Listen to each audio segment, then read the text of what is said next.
What is up, everyone? Welcome back. Whoa, let's go main camera. We're not at the Lue reviews part yet. What's shaking, guys? Welcome back to another episode of Lue Reviews, your destination for critical thinking in the realm of the unexplained. While some may approach the subject with unquestioned belief, I'm here to encourage skepticism and rational exploration of the unknown. We dive deep into the claims, separate fact from fiction, and sift through the evidence to get to the truth. Our mission: to challenge conventional wisdom, to ask tough questions, and to shed light on the mysteries that continue to captivate our collective imaginations. So welcome back, you guys. Before we get started, please save that like for halfway through the show. But if you haven't already, and this is your more than your second or third time back, please subscribe, ring the bell. That way you're notified every time we go live, which is Monday and Friday, 3 to 5. And if you really want to support the show, we've got members just like Dana Shadell here. What's up, Dana? Happy Friday to you. And Clip Blizzard, who is hands down, the best donator on the channel. Thanks for being there. Sparky Pilot, our mod, thank you for being here. Bobby Broadway, Simon Fly, that one time I was abducted. What's up? Jamie, Bree, whichever one. Just here to say, we told you this was happening years ago. You sure did. Yeah, and I was right there. We'll get into it. We'll definitely get into it. Glad all of you guys are here. Simon Fly, B. Baker. All the love to you guys. If you want to become a member, very easy. Button for that down below. We've also got Patreon. Check that out. All right, so what are we going to be talking about today? Great question. So today, we're going to be talking about the stream of former friends, producers, investigators, guests on Disclosure Tonight and Disclosure Tonight fans speaking out about what happened behind the scenes. Stories of Thomas Fessler falling out with Lue Elizondo, Rob Heatherly, Gary, who was his producer, and even guests like King Milkfart and Sawan and all those guys. He's now admitted, well, he admitted a while ago to attacking John Greenwald and, sort of being this vessel for harassment. And a bunch of other stuff. And then we come to find out now so after admitting that, he's also admitted that his producers and friends say those were attacks that he committed, whether they be digital attacks, verbal attacks, whatever, at the behest of Lue Elizondo. And now we've got a few people saying that.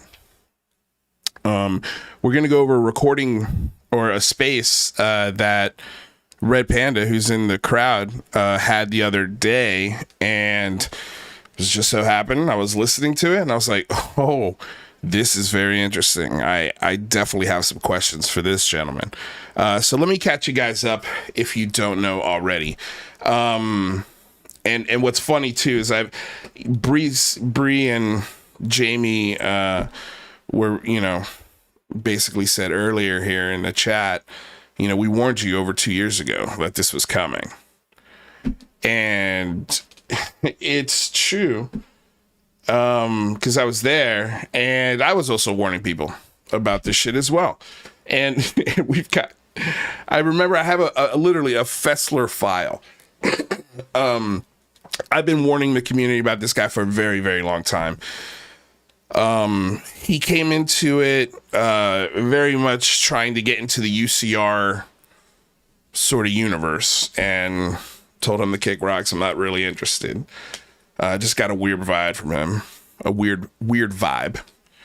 And then he flipped and went the other way because he noticed he was getting more followers and more attention when he was talking to people like Goofon. And then he flipped back to the believer side of it when he figured out how to get in contact with Lue Elizondo. Once he figured out how to do that, his whole show changed. And what's funny is it really hasn't grown, even with sort of the ending of my channel, because he was in a perfect position. Instead of him, channels like Matt Ford, and I was just looking at Disclosure Team's followers. He's got a ton of followers now on YouTube. Like those channels are the ones that really, I think, benefited from a show like UCR going away. He constantly not only betrays his audience, he betrays and backstabs the friends of the show. And there have been many co-hosts, producers, friends of that show that have come and gone, going, loving Fessler, come out going, what a weird ass piece of shit. Like a lot. He's attacked this show. He helped dox our, we believe his show had a hand in doxing our co-host, rather. And based off of the stories we're hearing from people who were there, it's starting to make a lot more sense. And so, basically, in short, this show was a cesspool and a launching point for who to attack, whether it be people, actual journalists, voices like mine, or just other people they don't like, or anyone really, and you'll hear it from this gentleman, anyone who has not even bad mouths, just simply questions Lue Elizondo. And God forbid if you say something insulting or mock him in any way. God forbid you do that. Then this group goes even harder. Well, and that also depends, you know, how hard the facts are that you're putting on the table is the response you'll get. The harder the facts, the worse the response from this group of people. And this show, and Thomas Fessler, the creator, the guy who owns the trademarks, he's the brains and the mouth and the face behind this cesspool, this launching point, this gathering spot for the most extreme edges of the mosh pit. The King Milk Farts, the Sawans, you know, as we learned, the Rob Heatherleys and the Mike UAP and a few other people that are on his roster. I'm gonna start out with some clips, just in case you out there in podcast land or even on the show here right now have never watched the show. So just to give you guys, let's go ahead and switch to our lube reviews here. Before we get into this sort of confession of this guy who used to be a researcher and helped produce the show. He goes by the name LM. You'll see him here in this chat right here.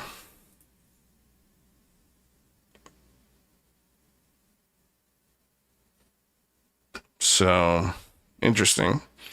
But we'll get to that in a second. What I wanted to play was, oh man, that's a funny one. Which one do I play first? Okay, so this is just to give you an idea of who this dude is. It's just he's a character, man. He's an absolute character. Okay, so this is UFO disclosure advocate Thomas Fessler. Let's play this. She said that she's only interested in the information. So I wrote here, as executive producer of Disclosure Tonight has admitted Thomas is directed by Lue Elizondo to research, harass, and dox skeptics, researchers, scientists, lawmakers, and people who ask questions around the new UFO narrative. And again, I produced this video. Let's see. The final version was produced August 28th of 2023. So literally a year ago. A year ago I made this video. And I had episodes talking about this guy way before we made this. But this is when he was really attacking our show. And doxing. This in particular was the time around the time Rather's information got doxed. And so I went pretty hard on the Disclosure Tonight team with these videos that I produced. And so, yeah, let's keep watching. Heyday with your name on Twitter, Swan. Oh, yeah, they were saying it's probably Swan who harassed freaking Kirkpatrick. You're damn right it is. That's a good thing. That is a good thing because you'd rather be on top of it than underneath it. So that's Thomas Fessler encouraging a guy who's confessed to harassing a DOD employee through his LinkedIn. And he's like, that's a good thing. Rather be on top of it than underneath it. Whatever that means. Right? I'm just setting this up because we're going to hear some defense of this guy. And I think the defense of this guy is pretty weak. Damn, did we just get a... Hold on a second, guys. I heard an alert, but I didn't see it. I don't see it. Oh, there it is. It just caught up for me. There it is. Alchemist, thank you so much for the $20 donation. Thank you for opening my eyes to this clown fest, brother. Dude, thank you. My pleasure. Yeah, I used to be part of the clown fest, so I've got no problem pointing it out. And I think that's the problem with the circus, is that they hate my show because it gives away all the secrets of the circus. And it also has really good answers for what the circus puts out. So let me go ahead and just refresh that one. And want to also say thanks to EXM661 who subscribed, and Alchemist372 who also subscribed a few days ago. Appreciate it.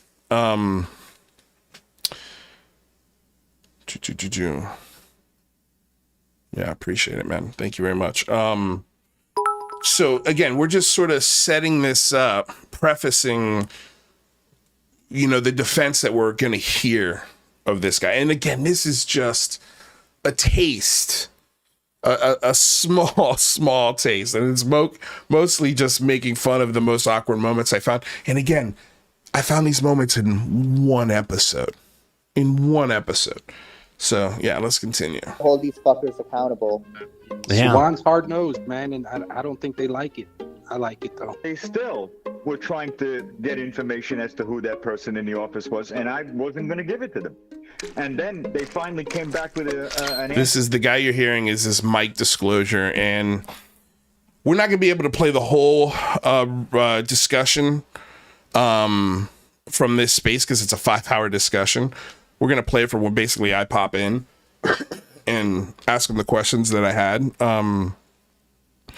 But there are so many little moments and layers that had nothing to do with this show at all. That, yeah, just very, very strange. Very strange. And again, we'll get there. But, that name, Mike Disclosure, is a big part in the shenanigans that, again... And people who are new to this might be like, well, what the hell's going on? This was a campaign to systematically go after dissenting voices in the UFO community that were simply either simply asking questions, or in some cases had a very hard opinion on the narrative that was being spun by people like Lue Elizondo and the whole OSAP ATIP program and everybody and everything that envelops the history of these two programs, one of which wasn't even a real program, as far as we can tell, and as far as the lack of paperwork shows. So, this is an important part of the conversation. This isn't drama baiting. This is... like, there were real consequences to the things that this show did in people's lives. Our co-host was connected to child abuse. And what they did is they took his name, they found what his real name was, and then ran it through a search file and found a guy with the same name and a horrific criminal record and said, oh, this is the co-host for my show. This is the guy who works for this company in this state. Gee, I wonder whether or not his employer knows about that. There are genuine consequences to the shit that this guy allowed under his watch. The buck stops with him. It's his show. We continue. Well, if we don't have any confirmation, then what you're saying is not true, and it's a lie. And Okay. one of the things, Mike, that people need to realize. Mike, does that answer what your question was well enough? You did a really So good. for the people in the podcast land, I edited these clips of moments of his show. And during his show, I also added like little sound effects to just amplify the weirdness of what's going on here. So if you hear a squeaking chair and shit like that, the fly, like I added that stuff in. But this is just the kind of dude, he's live on a show and there's a fly buzzing around in the studio and there are guests on his panel. And he completely drops everything that he's doing live to track this bug in his house, and watch what he does. Job of answering it, but since I know you were right in the He thick gets of it up, with me and his office, smashes I it. figured that you could explain it in a very clear Mrs. and Once. precise manner like you do with There most you go. things. You got it. And then shows the camera the bug he squashes, wipes his hands with the carcass of this thing. And meanwhile, he's been chopping up dog stick food with a pair of pliers onto a plate for his dog and sort of sifting through that with his fingers. Just smashed a bug with his fingers and it's the palm of his hands. Okay.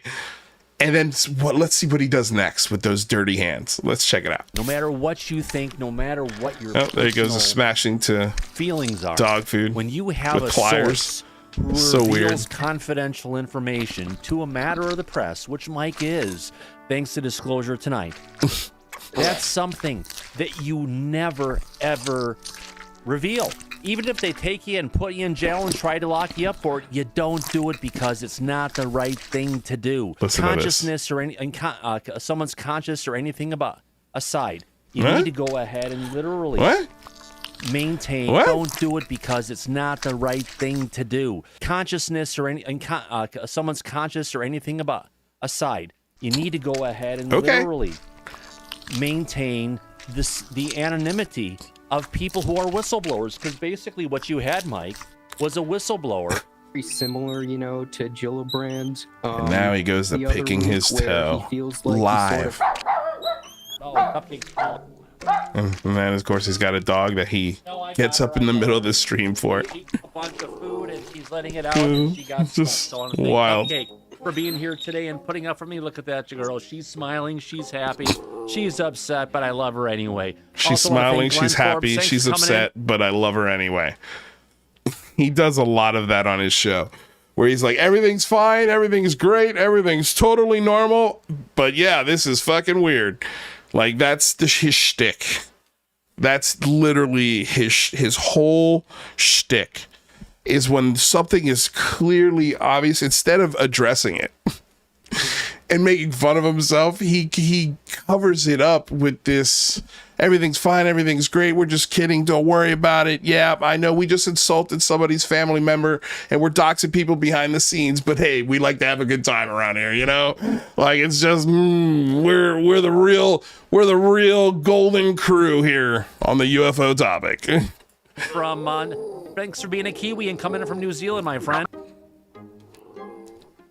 My God, this stuff is brown. If that was weed, this would be like ditch weed. My goodness.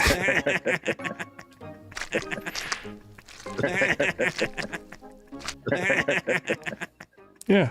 So that's our first clip. I mean, I don't know if we really need to play more, but I do have more. Let's see.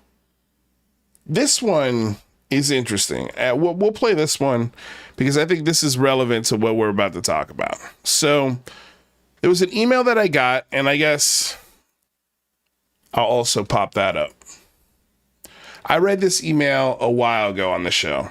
I don't have the exact date in front of me, but again, this is probably... he sent this in September, and I don't think I opened it until, this is over a year ago. So I probably opened it around January, February, March, April, May April or May of 2023, I opened this email because I just don't look at this email inbox anymore.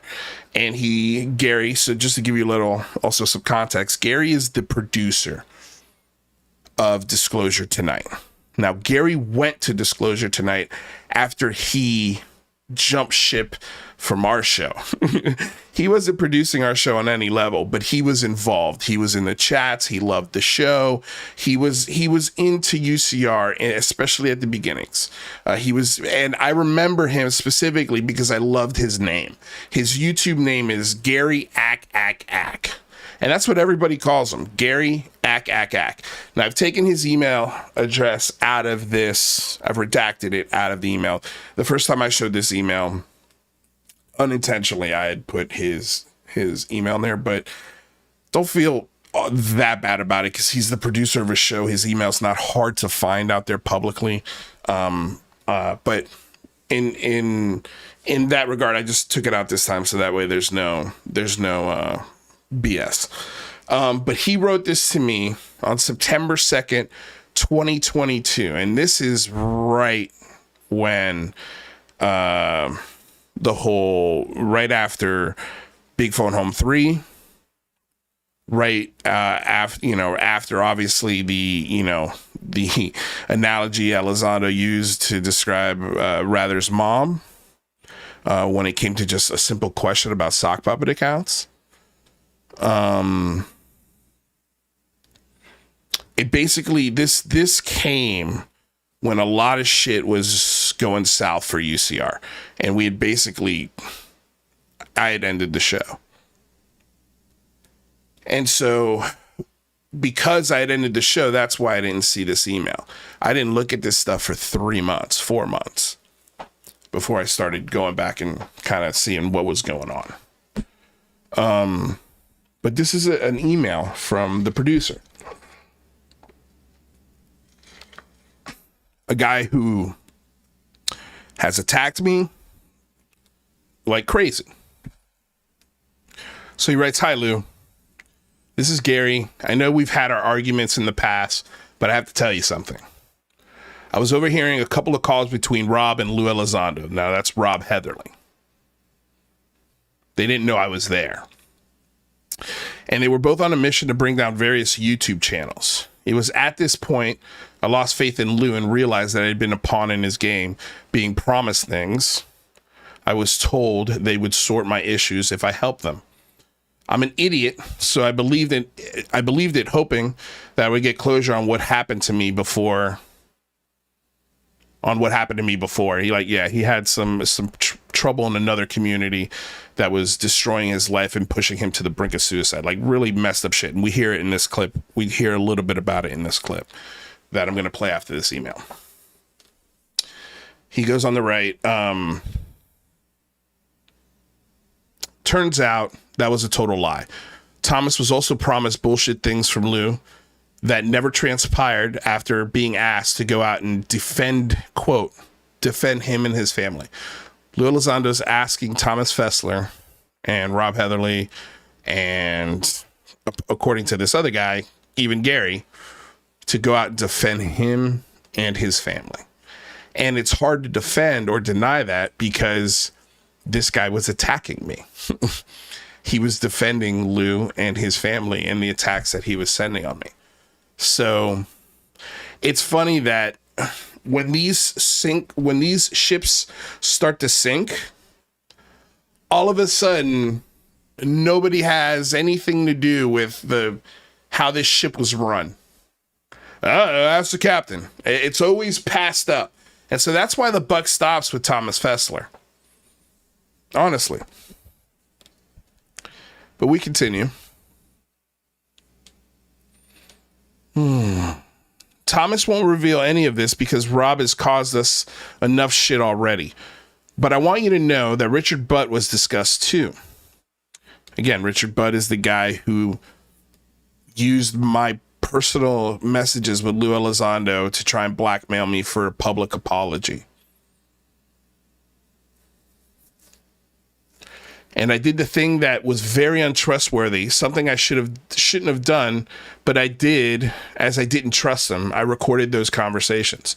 So there are conversations with Richard Butt. And I'm interested to know what those conversations were like. And again, what these recordings, these recordings could, I think it'd be a pretty big fucking story if you've got recordings of someone like Lue Elizondo having conversations with Richard Butt, Rob Heatherly, maybe even Gary, and Thomas Fessler about destroying certain channels, certain personalities, certain journalists, through, accusations. Oh, this person's got an arrest record. This person's a felon. This person's untrustworthy. This person's been arrested for such and such. Whatever the thing they can find, if they can even find anything. And when they don't, some of them resort to, again, attaching other people's same names, and attaching that other name to a crime, and their crimes to a different person. Like, and publicly saying, oh, this is the person you guys are trusting and listening to. It's insane. It gets my blood boiling, man, just reading this email again. I haven't thought about this in a while. And yeah, he goes, I have those conversations still on my computer. I'm unsure what to do about them. They will know it's me if it leaks out, but also it shows that you are absolutely correct in the recent show. They have been using us to lure to turn against each other, and it's worked. You will notice that we separated as far away from Rob Heatherly as possible. He was looking people up, calling local authorities, and asking Lou to gather information on you all. I can't be around that shit.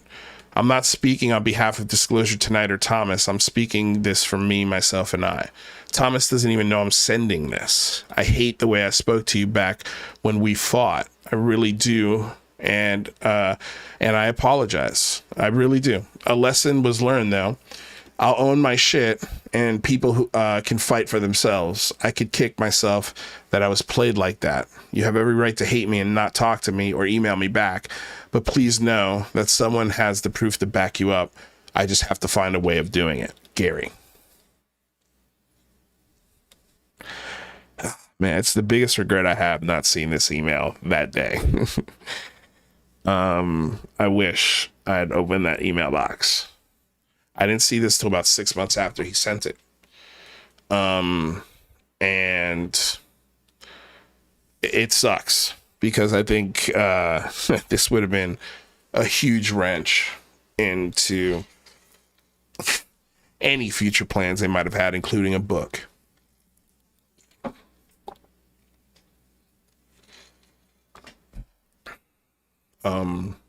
So here you have an email from the producer, executive producer, you could call him, because he was getting guests. He was making thumbnails, I believe, and coordinating chat rooms, all sorts of stuff for Thomas while he was picking his toes and chopping up dog food and being Thomas's grunt, basically. While Thomas raked in all of these super chat dollars. And I'm telling you, Thomas Fessler has made a ton of money. And this was another confession in this discussion, that Richard Doty would put in $50, $100, $150, $200 to get on the show. And he was on the show a lot. And basically, hey man, you got the rest of the show to say whatever the hell you want. Go for it. And you guys gave me shit for not paying my co-hosts. First of all, I asked them if they wanted to be paid. They all didn't want it. They wanted to be there. My friends wanted to be there. Right? They weren't expecting that from me. And like for the time I was, again, like organizing the big phone homes, you know, doing like all my own advertising, editing. I was doing all the work. It was my channel. You should be able to reap the rewards of your channel. But when you've got guys like this who are booking, nobody was booking guests for my show. Nobody was editing my show. Nobody was doing that stuff. You know, our co-host would help me watch the chat, help me bookmark questions while we were doing the show live, you know. But they wanted to be there.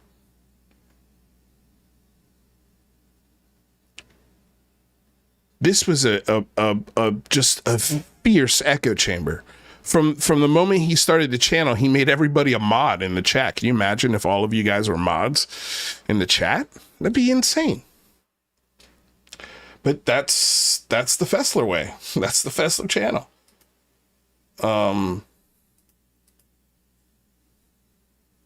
So let's listen to this next clip here real quick. Where is the... There it is. So this is I'm thinking this is the pre-show. This is one of the recordings that Ak sent me as proof of, hey, I've recorded these guys, and here's a little moment of them talking shit about you. You know, and it's nothing crazy, but I can only imagine what was said after. I have no idea. But if it's anything to what the producer's saying, we kind of do have an idea. But let's listen to this clip. This is Sean Cahill, Danny Sheehan, Lue Elizondo, Rob Heatherly, and Thomas Fessler, and producer, who's not on screen, Ak. And this is the conversation they're having. Yeah, dealing with the ground level trolls is insane. Gary's instrumental in helping us with that, but he does it from the shadows because he doesn't docked. They got doxxed a year ago that almost drove him to suicide. So yeah, I did. We have to protect him. It's disgusting. So that's Gary, the producer, who emailed me, right? This is probably one of the first times he's telling him about this other community that almost pushed him to suicide. And this, it's disgusting. It's terrible, which it is. It is. This is a natural human response, right? So what? Normal conversation. But let's wait. It totally takes away all my faith in human beings. Yeah. You know, I just can't believe people are that way, and I gotta wonder, you know, maybe we're just not ready for disclosure yet. Maybe it's what we've proven to you. This is just a very small group of people, and they're all interrelated. They truly are. But the thing is, it doesn't feel like a small group of people when they're all know from his coming at you. From Luke's perspective, it looks like the entire community, but it's really just a very small, condensed group that are all united. We found that out with Truth Seekers and Art Levin. This is the stuff he would do to us behind the scenes. He would say, "Man, we're just getting a lot of shit from people," and this would rile us up. Like, well, who, man? Who are these guys? Like, just tell us, and we'll help you call them out. Like what are they saying? What are they doing? Like, oh, I can't really get into it, you know. Hoping, baiting us, I think, into, oh, we'll find out. We'll find out who these fuckers are. Just give us a name. Give us a name there. I've got a buddy can do background checks or blah, blah, blah, blah, blah. Like, they're fishing people. They're fishing to see who will defend them when books come out or movies or TV shows. They're building a wall of people, of meat shields. And all of these guys are part of that meat shield that are producing this show. He's the one that fed him that information. So it's still the same group. So as you just heard him say, they're feeding each other information. They think that they've found a cadre of people that are all talking and working together, which isn't true at all. Fine, we'll get there. Could be worse. Could be worse. Could be worse. We could be on UCR. Oh, the shade. Shots fired. Yeah. So, again, this little video of proof just telling me, hey, like, and again, no big deal. But I imagine the conversation that happened after that, before that clip ends, I could only imagine what else was said after that about me, Rather, Jane, Mike, who knows? We don't know. And yeah, it's weird. It's a weird thing to do. But all of this is to just preface what we're about to listen to. Okay, so the other day, this gets us to the recording and the space that Panda had, and I've got the link to this space in the description. So if you want to go listen to this, it was a 5.5 hour space. It was a long space, but like warranted. One of those spaces where it was like, okay, like people are going to have room to ask questions and actually get some answers and rebut those answers, and have some dialogue. I think there's some moments where I think things could have kept going, and we'll get into where I find faults in some of these things, or Aaron having a discussion like this. But I will say, I think this is helpful into helping people realize what's going on behind the scenes. And then once you really figure out once you get to the question of why are former government employees and contractors manipulating normal people like this so hard?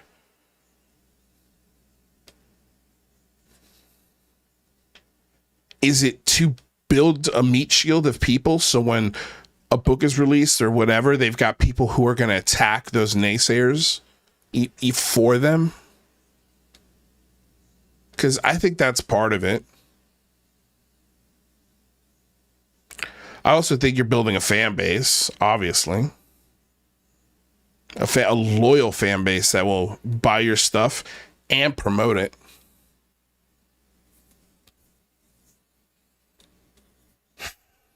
So this is a guy that goes by the name of LM. I think he said in this space, his name's Larry, maybe?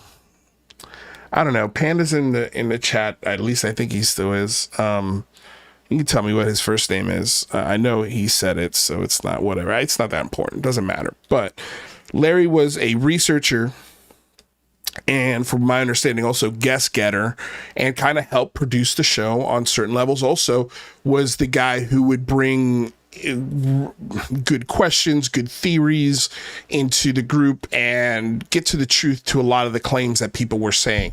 And he was one of, according to him anyway, one of the first guys who was really pushing back internally and also encouraging all of these guys to question this stuff.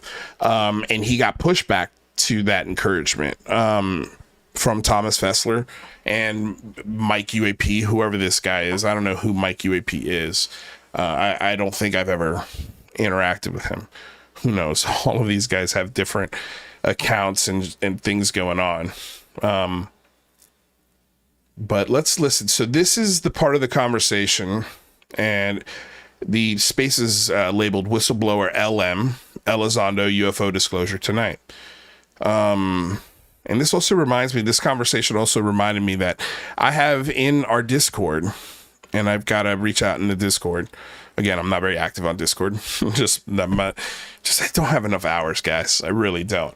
But he was also one of the producers and I guess just call him a producer of Disclosure Tonight. And he was like, hey, I'd love to talk to you. I was like, hey, I'd love to talk to you, and got busy. So I got to reach out to him and also get that guy's perspective, because now that this guy LM has come out and we've had an email from Gary, these patterns are starting to clearly reveal themselves and what was going on. So this is the part of the conversation where I came in and I started asking LM questions about what was happening behind the scenes at Disclosure Tonight. So we'll listen, and I'll chime in from time to time. I'll bring up, I'm looking at you guys' chats now, so I'll also be paying attention to that as well. So, and again, Alchemist, thank you for that $20 donation, man. Truly appreciate it. So here we go.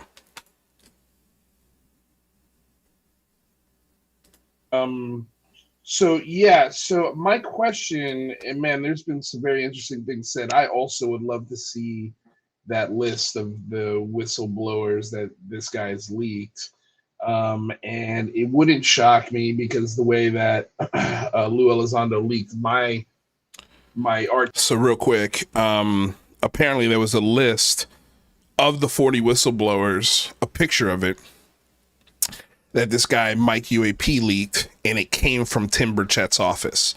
This is an important part of a different aspect of this whole conversation that was had.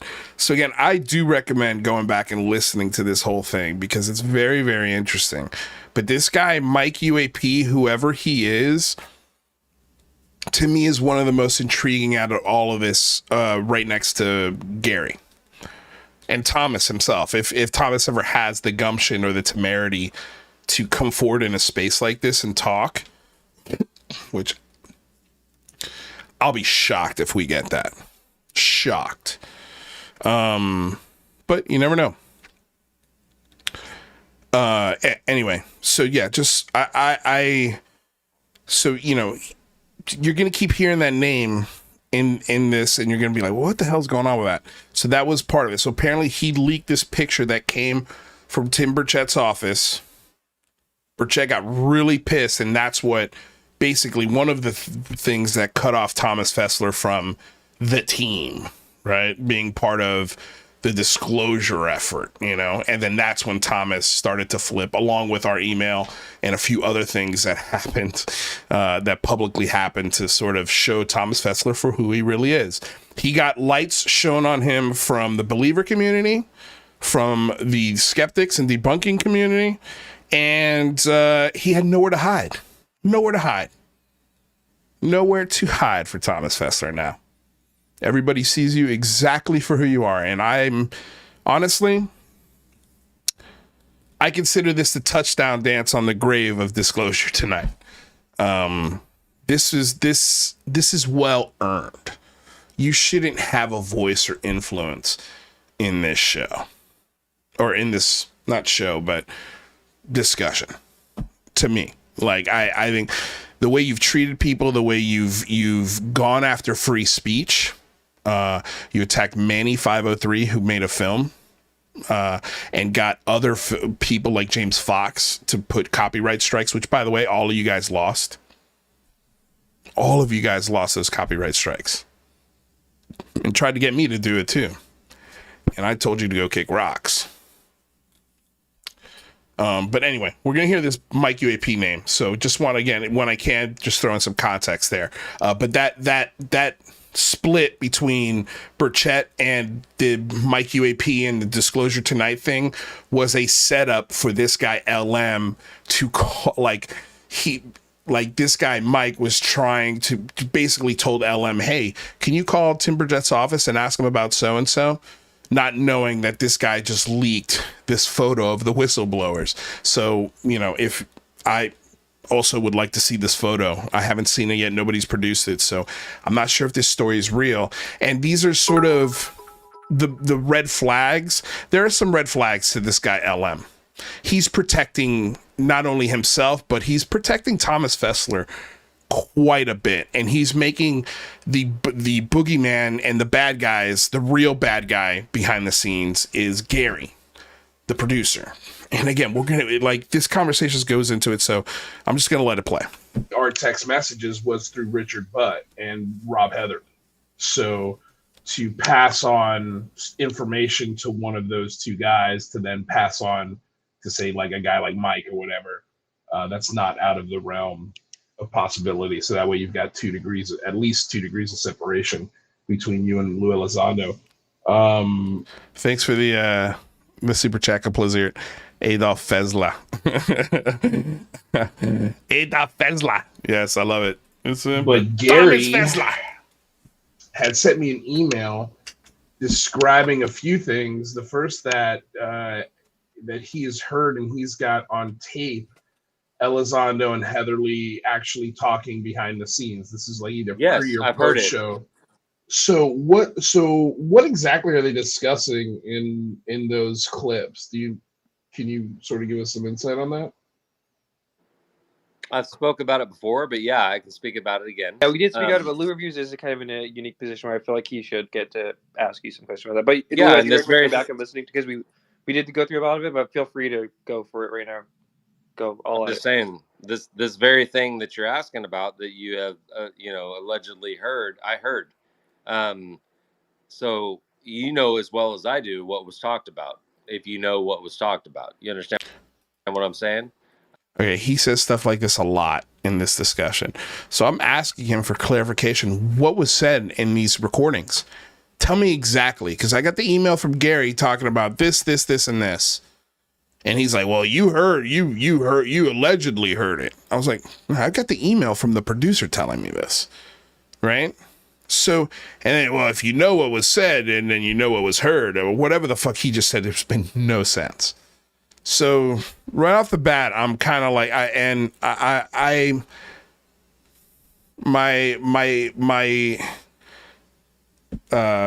trying to think.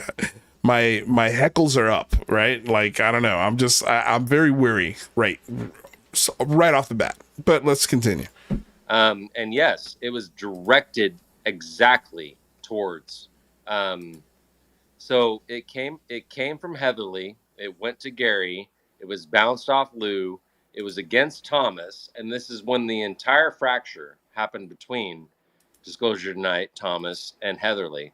But to your point, Lou was asking and Gary was buying to discredit anyone that came through the show. Anyone that had anything negative to say about Lou should be discredited. And there weren't specific names named, but yes, anyone that was trying to discredit Lou would be discredited. And they would have these discussions without being specific about who they were targeting. Right. So they're having all of these conversations. Attack them if they attack Lou. Them. So they're not adding any specificity as who to attack. So trying to get clarity and specificity on the claims, and we're not getting it. No. Here's what you're missing. There was no conversation about it. It was directed to do. Wow. Dude, it was directed by who specifically? Lue Elizondo. There was no conversation. There was no, if you do this, you get this. It was very simple. This is what you're going to do. So this is what he's saying behind the scenes in those recordings is Lue Elizondo is telling Gary, the producer, what to do, who to attack. I'm telling you, there was no conversation. This is who I want you to go after. And he only pins it on one guy. You'll hear it. And that was told to Heatherly, and then Heatherly would then do whatever it wasn't told. It wasn't told. No, it was not told to Heatherly. It was told to Gary. To Gary. Because the way Gary describes it in the email he sent to me, this is what you're gonna do. Yeah. There's. So he cuts me off. He's trying to pin all of this behavior, all of these attacks on Gary. It's weird. Gary doesn't own the channel. It's not called Disclosure Tonight with Gary Ack. It's not called Disclosure Tonight with Thomas Fessler and co-host Gary Ack. It's called Disclosure Tonight with Thomas Fessler. It's his show. And thank you for the dono, Matthew. Breeder Syndicate, $5 dono. Says, did Zondo's doxing crew Trey break up? Aw. Yeah, it sounds like there's trouble in paradise at the very least. And our revealing of Gary's email last year had a big part to do with that. So, yeah. I'm good with that. And you'll hear it here anyway.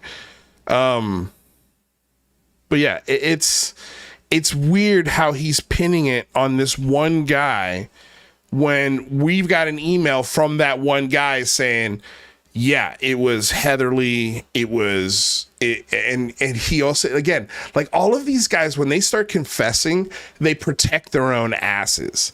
Like when we get the email from Gary, he's like, I did the naughty thing. They didn't know I was there, but I was recording and listening. Okay. So you weren't in on these discussions. And then you get another guy from another part of the team going, yeah, that's a lie. That guy was the mastermind of all of it. So we're getting conflicting things here. But the overarching theme from both of them, the thing that they agree on both sides, is that Lue Elizondo was directing these guys who to attack. That's their words. It's fucking weird. But not to this show. We've been telling you guys this shit for the better part of 2 years. The behavior that goes on behind the scenes is fucking strange. I don't know what's going on here, but it's not adding up. It doesn't check out. Fraser Johnson. Apologies, Lou. I was out enjoying my Saturday night, so I just got here. Did you wankers start without me? Oh, yeah, we did, Fraser. Oh, dude, that's so funny. It's Saturday night, dude. You can watch this tomorrow, man. I love that you're here, though. You always come in late. It's Saturday night. Are you in Australia? Anyway, let's keep playing this. That's amazing. There's no way around it. This is what you're going to do. And again, you missed it, Lou, but he said that they were promised a Gary Nolan interview. And Absolutely. LM suspects that was bullshit from the beginning. That there was It was. That's right. And it was bullshit. Oh, I'm sure it was. Yeah. No, they yeah. I mean, like my biggest thing was trying to get Christopher Mellon. They're like, oh yeah, we'll try. Everybody but Sean Cahill was like, yeah, we'll get you Mellon. Don't worry. You guys are missing. You're missing what was going on. First of all, Gary is not a United States citizen. I know that. I'm not missing that at all. I'm very aware that he doesn't live in the United States. And I'm not sure if this guy is really aware of who I am. And if he is, it just doesn't line up. Because he says, I'll tell you when. Again, I'll stop stopping it. But yeah, just little things I'm thinking of as he's saying these things. And this is also really funny. Somebody, what did they write here?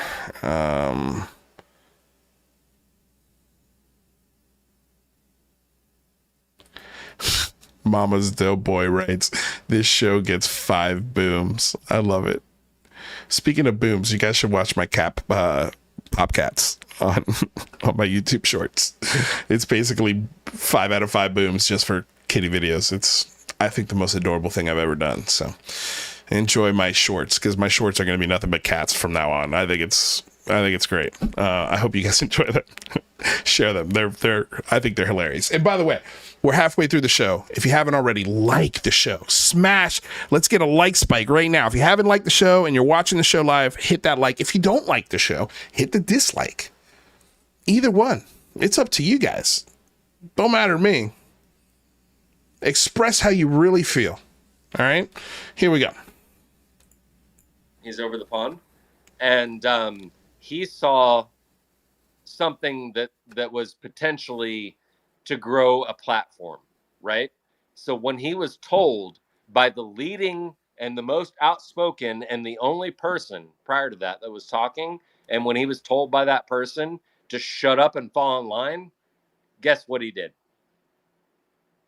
Who told him to shut up and fall in line? Lue Elizondo. Okay. All right. Wow. So, okay. So then let me ask you this. Where's Gary now? The fuck if I know. When did he disappear off the? Like almost 2 years ago. Interesting. So he hasn't been a producer or part of the show for 2 years. No. He jumps in as ack every now and then, but no. As soon as Mike took the reins of producer for Disclosure Night, Gary was done. And Gary was done way before that. There was a massive fucking fracture in Disclosure Tonight with Gary, Rob, and Thomas. Massive. Was it after I revealed that email? almost to the point that Thomas was like, I'm done with this show. Like, we just got to fucking wrap it up. I'm done. What happened that made him be like that? Because they were called out on it. Because they had it's like what he said. So there was a huge fracture in the Thomas Fessler crew to a point where he almost quit the show. And we're trying to, well, what moment was that? What moment was that? Like what he said when he was venting. He's like, they had nowhere to go for these people who are in the shadows. When you're threatened that if you move forward in the wrong way, you're just going to be fucking done. Maybe you just pack it up and you leave it alone. Done in what way? Done in the way that if you don't do it the way I say you do it, you're fucking done. They like know a death they're threat? Doing it to other people, right? So it's not like a death threat. Wait, you're not talking about. I mean, ask Thomas. Ask him yourself. So, like, this guy is saying, you better attack these people. This is what he's saying. Lue is saying, you better attack these people. And if you don't, there are going to be consequences for you guys. I think those consequences more along the lines of, you're not going to get Gary Nolan. I'll never come back on the show. Cahill will have nothing to do with you. And you'll be relentlessly attacked by all of the guys that used to be on this show. I personally think that's, if this story is true, I think that's what it means. I don't think it's a death threat, but the way he's responding, it's like, well, ask Thomas. Well, we can't. He's not here. Thomas isn't here. We're talking to you. So he's giving us all of these things, but there's no specificities. And I think there's no specificities because he's trying to protect Thomas in this whole confession. And I bet Thomas was listening to this discussion. And I bet he's watching today's show. Come out, buddy. Come talk to us. Oh, my. Holy cow. Member for 30 months. I'm getting to the text. I'm getting to my text. Okay, well, I was gonna present this as if I've got a source, but now everybody knows who the source of these texts are. So, yeah, I'm about to show you guys some interesting texts here from Rob Heatherly. And these are DMs that he's having with somebody. I can't tell who. So there's a part of this that's protected, which is... Yeah. You know, I'll say take the messages with a grain of salt, but I've heard and seen stuff like this before, and now we've had confessions of this stuff, you know, from two verified people who've worked on the show. And thank you, by the way, Matthew, for this insane donation, a 30-month membership. Holy shit, dude. Thank you. That is fucking incredible. I appreciate it, dude. That is amazing. And he says these texts comes from his Deep Throat connections. So let's go ahead and pull them up. Here we have them right here. Okay, so this is a text from Rob Heatherly to someone. And the top part of this is cut off, but it starts with, nothing I've shared is privileged information, rather only sensitive if made public. But for my own protection, in case something happens to me, someone on the outside, you, has some idea where to direct others to start investigating the truth. I doubt anything will happen to me, but remains to be seen if these three will get through this intact. Helping watch for threats, doxing is partly what I help them with. Doxing is partly what we've read this text before on the show.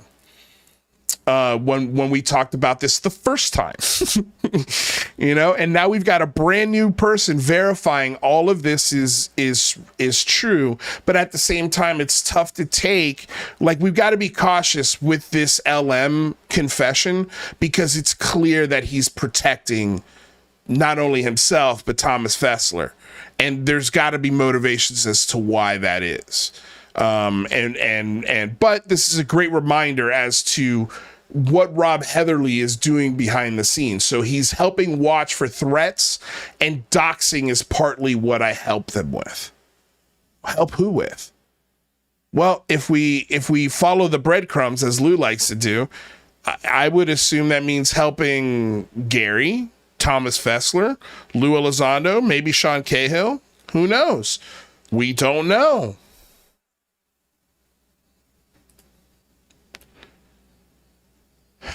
At the top here, there's another. We've got 5 texts, by the way, from Rob Heatherly. GB Taylor with a $10 donut. Dude, thank you. Love the show, Lou. Have a drink on me. Will do. I appreciate it. Truly. Thank you, guys. Coming strong today. I love you all. Seriously. This is great. Gain the most attention, acceptance, and knowledge, depending on who's at the top of the narrative at the time, is completely self-serving and lukewarm. Thomas is now claiming almost every night on his live streams that I'm a cult follower of Lou, calling me and Richard Butt Lou Manada or Lou's militia, and that's what we use, and that we use up to and including threats of violence. He's also claims Jennifer is still in communication with him, advising him to take the high road and stay honest and neutral, contrary to what me and Richard are doing. Thomas is also alluding to knowing Richard's true identity and what city he lives in. Thomas, unfortunately, does know the name of the close associate of Lou. That is still completely unknown to the general public. He may be forced to step forward to get and then that one cuts off. But this is again Rob Heatherly writing to this person, and we've had this conversation before in private, Matt, and when I revealed these, I know who these are going to. I know who they're going to, but yeah, I'm not going to reveal that source because that source is still very much on the inside of this conversation.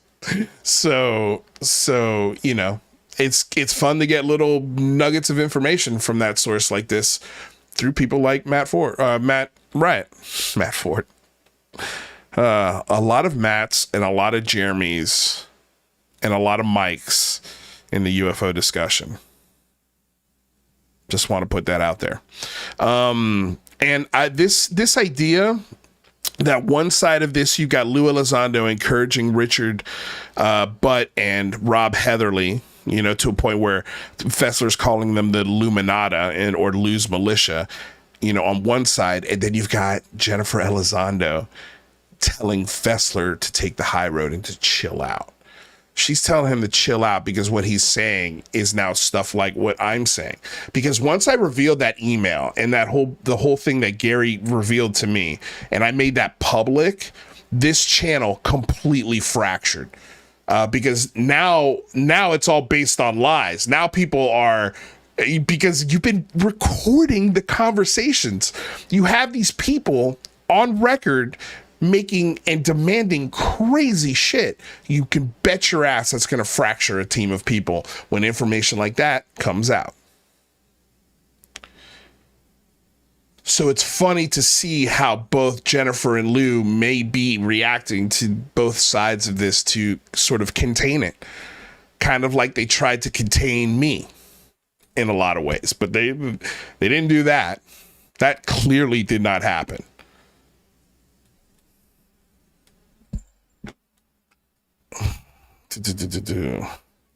So let's see the next thing here. Trying about how I just have no respect for. This is coming from the other person who's talking with Rob, and it starts with trying to badmouth him. I just have no respect for him or his hypocrisy. And he goes, be gentle with both sides, be a peacemaker. This is Rob Heatherly. When the government admits not human, there will be a lot of scared people. You have the skills to help guide people. And he writes back, that's good advice. Rob Heatherly writes to this person, Jimenez, me, was mad about his loss of money. Yeah, who wouldn't be? Who wouldn't be pissed off about losing $40K? Who wouldn't be pissed off about that? Name me one fucking person on the planet that wouldn't be pissed off after 2 years of working your ass off, building up a brand and a channel, and having to walk away from all that work and all that money to tell the truth. Yes, I'm fucking mad. I would dare you to find one human being on the fucking planet that wouldn't be as mad as me. I dare you. Let me take $40,000 out of your fucking pocket overnight, in one night. Let me take it out of your fucking pocket. It's like losing your job. Yeah, you're pissed. Yeah. It's frustrating. But that's what had to be done. Frustrating or not, that's what had to be done. He writes, it had nothing to do with him learning UFOs are not real. They are. Their lives are in danger until Congress can protect who they are. What? He thinks aliens are coming to save people.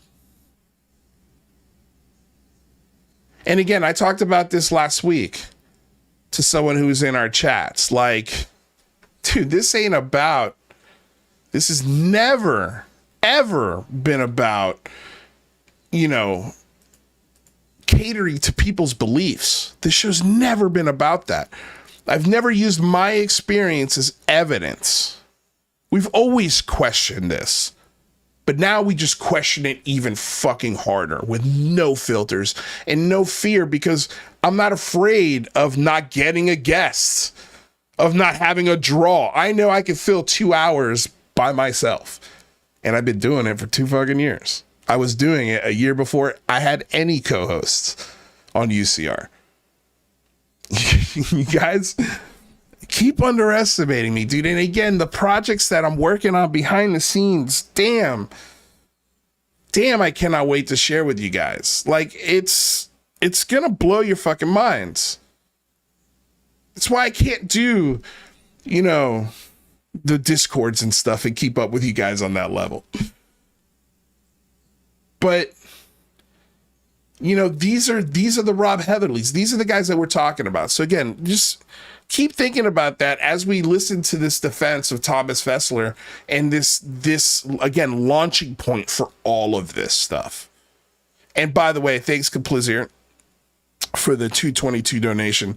Says the racists of ufologies quote the small whites. The tall whites are not racist. The small whites are. I love it. Okay, let's continue. Did he not want to pack it up? Was he not at that point at that time? Chronologically, we've been talking about this, right? If Thomas Fessler follows you in this chat, send him the invite to the space. I'm just saying, ask him. Like, he was ready to fucking pack it up. Just seal it up and be done. And, so you have to ask yourself, why? Why was he ready to fucking roll it up and be done? Was this around the same time that I read Gary's email on my show? Absolutely. Yes, this was absolutely at the same time. So right there, he knows who I am. He just told me, yes, this fracture happened because of you revealing that email from Gary. Absolutely. So keep that in mind as I continue to ask him questions and try and get specifics about things. So clearly my name, I have a recording of it, was mentioned in these behind the scenes discussions. And I'm sure that little recording snippet that I played at the top of the show isn't the first time. So yeah, let's continue. What else? That's when Thomas was like, I'm done with this. Like, I can't be part of this. I want to pack it up. Like, just be done. Over. That's sad, honestly. It is. I think it actually brings me joy. Like, it brings me joy. Fuck that guy. Fuck that guy. Fuck joy. I'm just telling you guys, it's fact. And if anybody wants to argue this, fucking bring them before me and we'll talk about it. If Thomas wants to talk about this, let's fucking talk about it. If you're not blocked, I mean, he's pretty confident, but I mean, he's pretty confident in not being very specific. Right? But I would love to hear a conversation with him and Thomas. And there's a point here that Panda makes, and I want to address it because I don't think I got a chance to address it in this discussion. Talk about Thomas, bring him up here, but also I'm just saying that I'm just letting you guys know that's what one of my big things I'm trying to get, and I've been trying to tell Tupa's internalized it. We got to have a place for people to come forward, right? We got to create an environment where Fessler will feel comfortable. You know what I mean? Where how much information did we get from UAP Mike?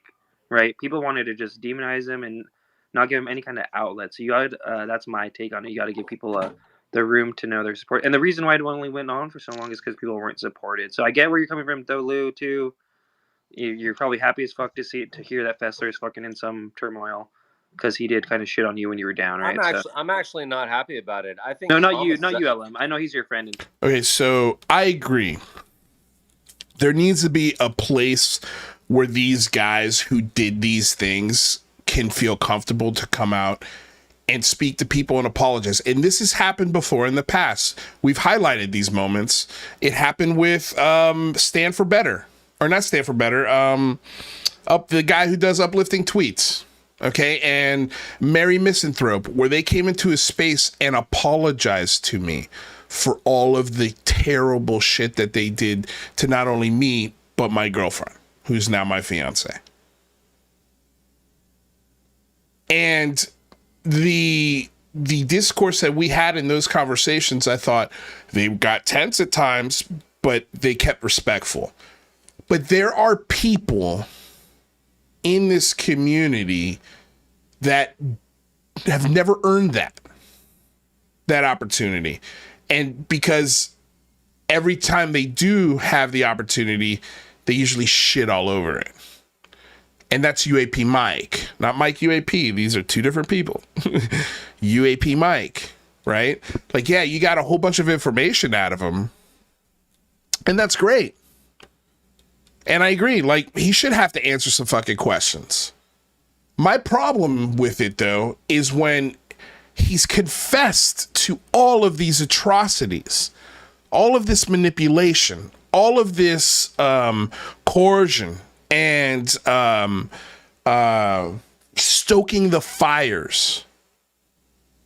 And then the next day you have him in your space and he's a co-host and chumming it up with everybody. This is somebody who's been suspended from Twitter 15 or 20 times. They keep deleting his account because of the things that this guy's done in the past to people. I don't think there should be space and room. Once you get their confession, once you get their story, why are we platforming them after that? Why are we welcoming them back the very next day with open arms as if all is forgiven? Nah. I'm not kumbayaing that shit, because what that does is that opens the door for them to start spitting bullshit again, because that's all they know how to do. And the perfect example of this is Rick Doty. Rick Doty used to be a big part of the Thomas Fessler show. And he's in spaces every week talking for hours and validating belief systems for people who are mentally vulnerable. And that's all because we keep letting them back in. Now, a person like LM, I don't hold in the same regards as UAP Mike or KMF, who was also a frequent guest of this show and then also split at some point. People, it rotates all the time. But KMF apparently was on Disclosure Tonight quite a bit. Weren't you, buddy? Schmuck. What a schmuck. That guy's also had at least 100 different versions of his account. He's a little better at it than Mike, making alt accounts, and continues to come back. Someone who's harassed, doxxed, had the police called on him, all sorts of crazy shit, and then turns around and uses arrest records against other people as if you got any leg to stand on yourself. It's insane.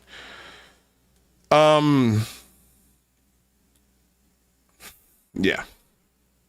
We'll friend continue. stuff, and Gary too. Well, no, I wouldn't say he's my friend, but I don't think he is in the wrong mind space. The issue is that he put trust into his producers that actually did him wrong. And he doesn't have the time. He doesn't have the bandwidth to do this all the time. That's why he has a producer. So I hope you guys understand, like, Thomas is not the villain in this fucking equation. Wait a second, but Thomas is the guy who literally created he's the platform. He's the guy who's bringing in all of these elements and doing all of these things in pre-show and post-show to discredit people and sort of hunt people down, like you were discussing. I don't think that's factual at all. So Why? you're saying Thomas Fessler was just the innocent bystander while all of these guys, all of his producers were pulling this shady ass shit? Gary and Mike have fucked up the platform way more than you even know. But where does the buck stop, LM? I mean, you could make the case that it's Thomas, but I'm letting you know I was inside it and I heard it. Thomas. So what you're saying is Thomas had no joy or any pleasure in what happened to UCR and our show. No, what I'm saying is, but for Gary and Mike, Thomas wouldn't have the show. And that's not true, because Thomas had the show before Gary and Mike were there. Disclosure Tonight existed way before those guys got there. So that's not true. That's not accurate.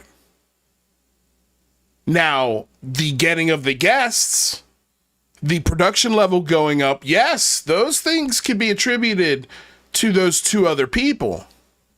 But to say that they wouldn't be there without them, that's not true. It just maybe not would have turned into the cesspool that it did, maybe, but I doubt it. Because Thomas has always attracted this element. And that's why I avoided him from day one. Whew. Man, I called this one early. That's what I'm saying. So the only way the show goes forward is if they take on that responsibility and do their thing.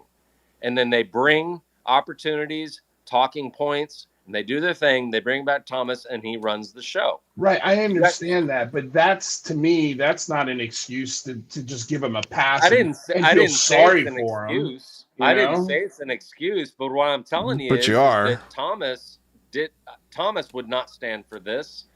He did stand for it and actively participated in it. He knew it in its entirety. And Thomas didn't stand for it when Gary did it. Thomas broke part with Rob and Gary when it happened. But what choice? What choice did he really have at that point? Especially when all of those things came out. I'm sure he got a text or a phone call from Lue Elizondo going, "What the fuck?" And his only choice that he had was to get rid of them. So that's not exactly like taking the high road. He was forced and told what to do. Like, look, I understand, but off of my... He keeps agreeing. Yeah, I get it. But he keeps defending Thomas. It's like, look, dude, there's all of these things can't happen without him not knowing. I'm sorry. No, that's impossible. He's there every show. He's the one who opens the rooms. He's got the passwords. Give me a fucking break. Like, no. My personal understanding of Thomas, he's not that guy. He's just not. He's not that guy. He is that guy. He's actually just... He is that guy. We heard that guy at the beginning of the show when I played the clip, when he was encouraging Sawan and cheering Sawan on after harassing a DOD employee, after doxing and harassing Grush before anybody knew who he was. Thomas Fessler was cheering that shit on. So yes, it is in his DNA. It is who he is. That's why it's easy to get all of these disgusting, gross, weird, creepy moments in just one episode. You don't even need the big sample size to find these moments. You just need one episode. Matt Wright's 420. To run things, and he checks in every now and then, and that's it. What a bunch of bullshit. He's just lazy. Let's and we'll make fun of it about it. Make a quick comment about trying that. to explain to you guys. Yeah, so we're gonna let Manny 503 go, and then I want to get into the Now super chat, and then the Gresh thing, and then we'll circle back and let Lou ask whatever he wants. Let's listen to what Manny, because Manny also now, again, listen to what Manny says. I'll just let him say it for himself. And we've talked about it many times on this show. He's been on this show. And so, yeah. But Manny 503, go for it. Thanks, Red. LM, respectively, man, I've got to disagree with you on that, in that I believe that Tom is a lot more active in his own show. Tom Fessler is the person who filed a copyright strike against my channel. He used other means to get my girlfriend's name and then went on the chat and mentioned her by name on his live stream multiple times in a row over the course of a week or two, and said some pretty vile things about her. That nobody else did that. That was Tom Fessler. So by the way, Tom Fessler has deleted all of these moments. He's deleted all of these shows. I wonder why. You have to disagree and say that he's a lot more responsible for his own actions. And again, and here's LM. I get that. In the next words, I'm not trying to defend him, but here I am. I'm going to defend him. Okay, I get that. That's disgusting. I get that, and that's your personal experience. I can only speak to what I know and what my feelings are. Like it or don't, you don't have to agree with my opinion. And I understand your point of view. And I understand what you're talking about. It's not a point of view. It's an experience. It's a real world, visceral experience. His girlfriend's full name was mentioned on a live stream in front of a bunch of fucking psychopaths. And she got harassed because of it. So you can only speak to what you know. Well, now you know that. But you continue to defend it. But bottom line is that my point of view is that Thomas is not the boogeyman in this situation. The boogeyman is the producer of Disclosure Tonight, and that's Gary and Mike Disclosure. Now, does Thomas know? That doesn't make any sense, and I highlight exactly why here in a second. Know about it? I'm not going to argue that, but I don't know that. And I'm not going to say that he didn't do that to you, or that he didn't know that was what was being done to you. But from my perspective, I don't know for a fact that he was trying to do that. Well, that was right around the time you said you joined this channel. What I so do know, probably did witness it, but maybe you didn't maybe you weren't aware of what was going on.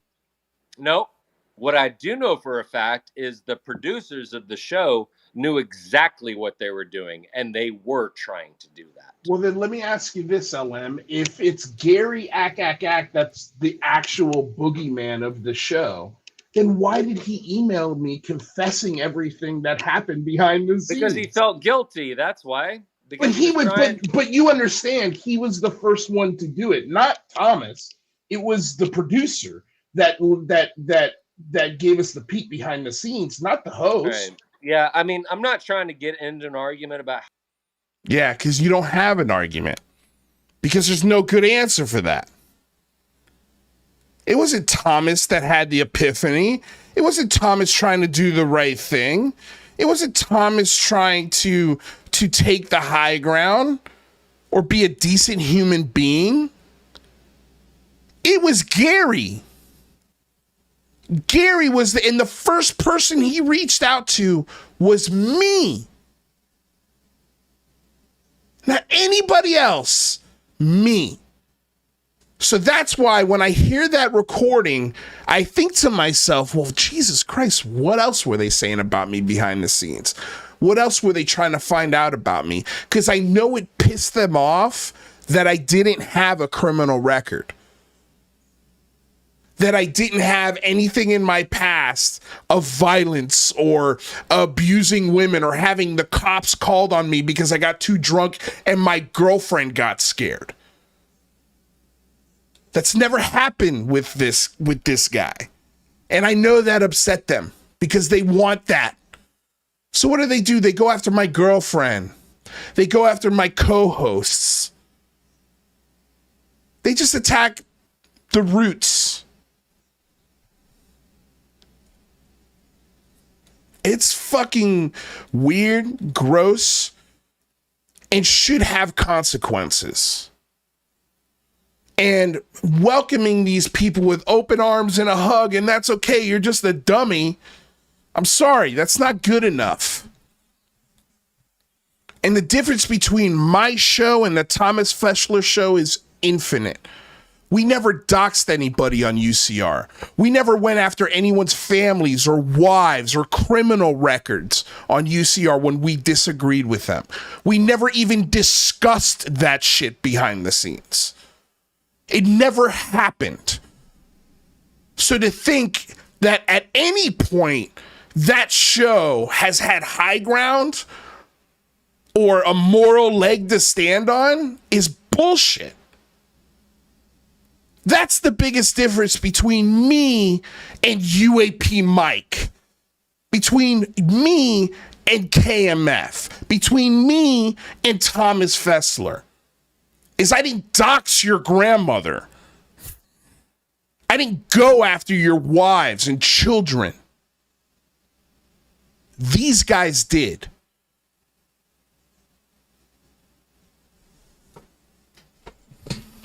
And that's inexcusable. I'm okay with forgiving, but I'm not okay with forgetting.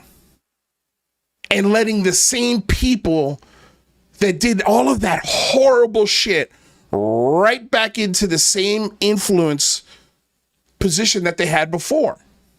And that's my problem that I had with Tupa. It's the same thing. Like, okay, you just did some terrible shit. Maybe take a break, dude. Maybe don't host spaces the very next day. And it would be the same thing with UAP Mike or KMF or you know, Uplifting Tweet. Like, Uplifting Tweets has not once mentioned me since he's apologized. We don't have issues anymore. We don't go back and forth at each other anymore. Because like adults, we solved it. And really all it took was just a genuine human-to-human moment and an apology. We still disagree, vehemently disagree on things. But at least he's not going and making memes after my fiancée.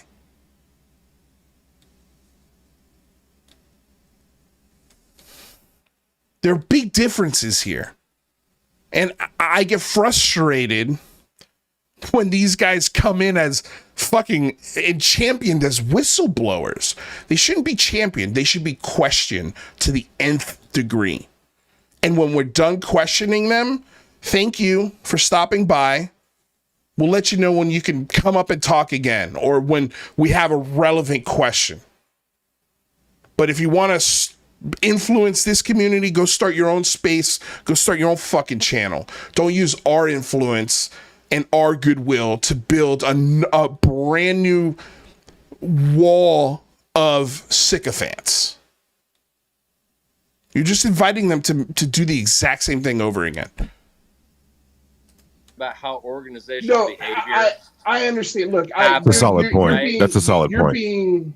And the bottom line is that I don't know that Thomas knew that. Okay, so I can only say what I know, and what I know. I understand, and it's not fair for you to be the whipping boy. The producers knew. It's now, if you guys are going to ask me if Thomas knew, I don't know that. The producers knew, but Thomas didn't. In what world? And this is not like a network television show where the lot is huge, you know, and you can actually, things could be happening in the writer's room and have no clue they're happening on set, what's happening. Like that, I can understand. This is a YouTube show where everybody's meeting in a digital meeting room. Like, no, I'm sorry. You can't say that. Well, it's not fair for you to be the whipping boy for Thomas Fessler. Really, he's the one who should. And it's not. Like, this guy wasn't a producer. This guy wasn't going after people's families. But he had to have been around for it. And it's why he's upset. because he was, I think, took part in some of it, and he gets into it and to exactly what he did and to making him so bitter and angry with not only Fessler but Elizondo. It's staring you guys right in the face. You should be answering the questions that we're asking, but it doesn't make any sense for you to have the position that you're having, considering it was the producers that gave everybody the huge warning as to what the hell was going on behind the scenes with other producers and Fessler and Rob Heatherly. Like it was Gary, the guy that you're calling the boogeyman, is the first guy who actually told everybody what the fuck was going on. So yeah, again, with all due respect, and I appreciate you being here. I appreciate you answering these questions, because this is very enlightening, because I don't think I've ever spoken to you before. But dude, I mean, I don't understand how you can't see that Thomas was how could you not 100% be aware of what's going on your own show? That's wild to me. But yeah, okay, let's move on for now. We'll get back to it. We'll let you hash that out a little bit more. Can I say one thing about it? Just one thing. Yeah.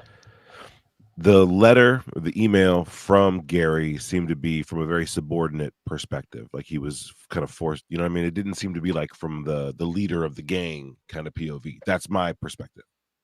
The way I took it, the way I read it was, dude, I'm sorry for the hell that I put you through. And here's what's been going on behind the scenes, and here's who's doing it. And I've recorded all of them. That's the way I took the email. Am I fucking, is this like Comagate Part 2? Am I not understanding the email? You guys do realize that these recordings could completely disrupt disclosure in a bad way. Oh yeah, and that's what my whole goal is. Any and all momentum we've made in the last 7 years. That's why I've been trying to foster this environment, Lou, reviews of, because like, if you never would get Mike or LM, and I want to get Fessler, and I want to get Gary in a space at some point having the same kind of therapeutic thing, right? And we can't just be shitting on all these people. I mean, you're free to do whatever you want, but I just wanted to be clear, Fessler, if you're listening, which you probably will be at some point. I don't hate you. I personally think you've done some not great things, but I think you were whipped up by somebody you looked up to and probably respected and admired. And you probably were put in a position where you thought fucking Manny 503 was working for the government and he was attacking Lou's family, and like, so was the reviews and shit. So LM, this super chat thing, you said something. No, and that's one thing here. I love it when Tupa does or Panda does these things. He'll throw in these little slide comments like, oh, and Lou Reviews is also attacking Manny 503. I was attacking the quality of the film and how the messaging in the film was being overlooked because the film wasn't very good. And we had those discussions behind the scenes, me and Manny. What I did not do was limit his right to make his film. He had every right to use my footage. I didn't appreciate he didn't ask me, but that's okay. He doesn't have to. It's the internet. He doesn't have to ask me, right? It's fair use. He did it all by the book, and you know this because he beat the fair use strike against Thomas Fessler. He beat it against James Fox and a few other people that Thomas Fessler whipped up to contact YouTube and throw copyright strikes on this film. I didn't do that. So again, that's the difference between me and Fessler from a philosophical standpoint, from a moral standpoint. I never attacked people like this. Never. I'll make fun of them. I'll fucking mock the shit out of them. I'll have no filter when it comes to their claims. But I'll never go after their families. I'll never call their jobs. I've never done that shit. The only time I've suggested for somebody to call somebody's boss was in the case of KMF, because he works for mommy. And I told the person who is being viciously harassed by him, call his mommy, write her an email. I have a feeling it'll stop. And guess what? It did. That guy doesn't get fucked with anymore after mommy got an email. But that's fucking justified. And understandable. Especially when you're tying really heinous crimes to people's names. People have kids and families and jobs. Well, if you're going to do it, we can call your mommy and tell her that you need to stop. And why is she letting her son, who cleans shitters for daddy's plumbing company, run rampant like a fucking maniac on Twitter? Because he believes aliens are coming to the planet Earth. Your son believes in Santa Claus and is threatening people because they don't believe it, because they dare question his belief in Santa Claus. It's fucking stupid. Oh, we're sending like hundreds of dollars every night to Disclosure Tonight.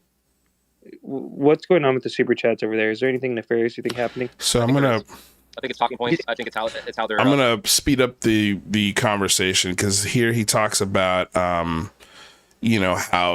and we discussed this a little bit, how people like Richard Doty would send in big super chats, and then a minute later he's on the show, spitting his bullshit. They're redirecting conversations. Rick Doty often donates roughly around $100 every single night that he's on the show. What? Fucking the soul. That's not normal. That's not too crazy. That's not too crazy. It's not crazy.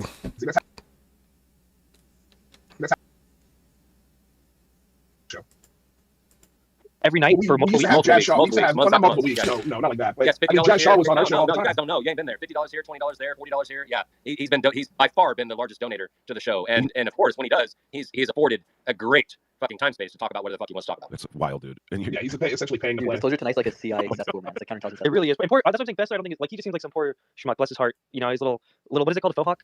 Yeah. God bless his. Don't make fun. Don't make fun of. This is like, I don't think Fessler is a victim. He's not a victim. He's not a victim. Stop playing him like he is a victim. He's not. Completely here with a 234 donation says Fessler thinks of himself as UFO llama. The UFO Dalai Lama, the UFO llama. I agree. He does think of himself as that. Thomas is Thomas. Yeah, Thomas. Right? He's cool. Thomas is Thomas. He's not cool. Thomas is not Thomas. You can make fun of it, mock the shit out of it. It's earned. It's well earned. Thomas is Thomas. Early on, right? he made me a mod of his YouTube channel, but I got. But Rick Doty does donate quite a bit of super chats towards the show, and he has given great fucking leniency and latitude to speak about what he wants to talk You about. also said talking points, so you're saying like super chats will come in and they'll be basically like talking points that people are supposed to go over? Absolutely. Yep. Who's giving the talking points most of the time? The people that donate the most money. Do you have any suspicion of who those people might be, or are they just fans?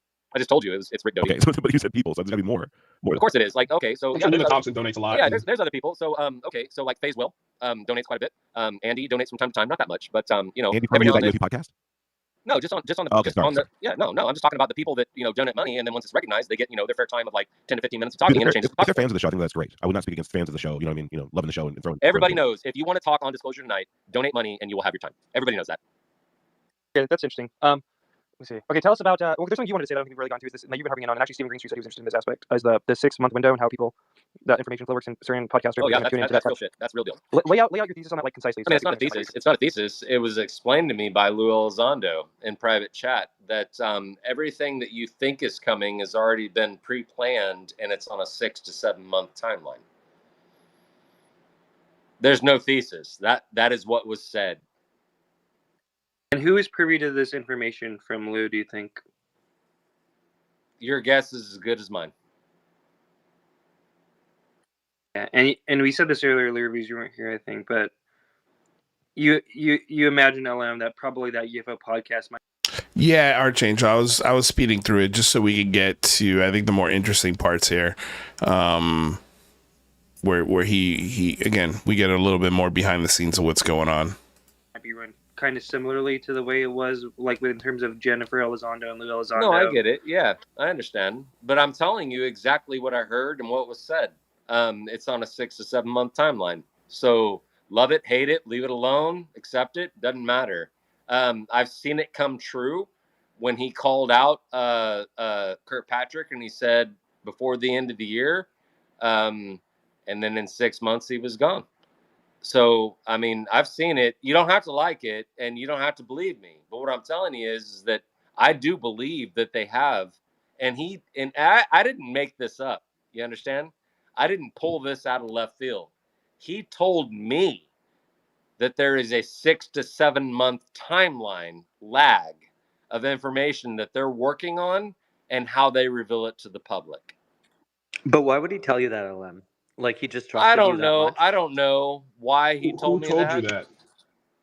I don't know why Lue he said Elizondo. that, but sometimes you trust people when they say things, and then when it comes true, you understand. Fair. And also, for what it's worth, though, that piece of information was floating around that Kirkpatrick was, about to be a gunner. It wasn't just Lou that knew. Even All right, I all know right, a all couple right. other So, people that know things. okay. I'll settle this. In April of 2022, no one predicted that in November of 2022, Kirkpatrick would be done. I agree with that. At least from what I know. Except for one person who told me that it's on a 6 to 7 month timeline and he's going to be out. He is not going to make it through the end of the year. You act like you. Get to Manny. Yeah, I want to say something about Kirkpatrick specifically, and in comment to what LM said. So let me just comment about the 6 to 8 month thing. That does jive with everything I kind of uncovered with my research about Lou too. Is that he doesn't lift a finger unless it's part of a plan that's been meticulously thought out. That's right. He sent Jennifer to Encinitas a year before he moved down there himself. And that's probably because he had to delay his move down there. The other thing about Kirkpatrick is, and this wasn't publicly known until after the fact, but he had postponed his retirement to take the arrow position. He was actually scheduled to retire before he took that position and agreed to do it on I think it was a well-known fact that it was a 12-month period. At least behind the scenes, it was well known, not in the public eye. So anybody who had access to the inner circle, as we all know, Elizondo still does, he still has contacts inside, could have gotten that information. And That's you know, right. it's not like he was forecasting that Kirkpatrick would be fired. He knew that he was going to be retiring probably at the end of the year, which is exactly what happened. That's right. Yeah. Yeah, and that's Okay, so now let's get into. That's why I love Manny in these discussions, because he's right. When Kirkpatrick first took the job, he had announced publicly, "Yeah, I'm taking this job and I'm retiring. I was supposed to retire already. I'm taking this job as a favor to the DoD." So everybody knew that. So again, that's kind of one like little myth that was busted. That's kind of why I wanted to let that play out from LM, and so. It's difficult. Like, that's why, again, we got to take all of this stuff with a grain of salt until we hear these recordings. I want to hear these recordings from Gary, or I want to get confirmation from Thomas Fessler. And if Thomas, you're out there, you want to talk about this, man, let's talk about this. Whether in a space on my show, I would love, if you're ready to answer some questions and apologize for some shit. Yeah, let's talk. Let's talk. And again, we can meet on a neutral ground like this if you wanted to. But I'm going to tell you right now, I'm going to hold your feet to the fucking fire, pal. You better be ready for the questions that are coming your way. To the whole Sawan disclosure, or do you not want to do that still? Or I feel like you've honestly said more stuff than that, and you kind of already said that publicly. But whatever you want, LM. I do think there's something interesting that I do want to play. Fuck it. I don't know if you guys heard. There's a new clip out today from Ross Coulthard about all this stuff from Lou, which I find very interesting. I'm gonna play it. All right. So let's move past this because there's another part here. What I do understand is that Swan never told me that Mike asked him to do that. Mike told me that Mike asked him to do that. Do you think Swan's in danger? David Grush prior to David. I talked about this before, and I talked about this with. Like a loose He's cannon not. is what he Well, seems like. no, hold up, because I'm talking about it, and I'm gonna say my piece about it. Swan is not the boogeyman that you guys think he is.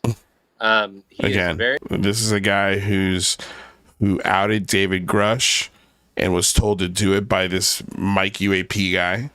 And yeah, this Mike UAP guy is an interesting fellow. I'd like to know who this dude is. Very concerned with disclosure, and he wants to know the truth, just like we all do.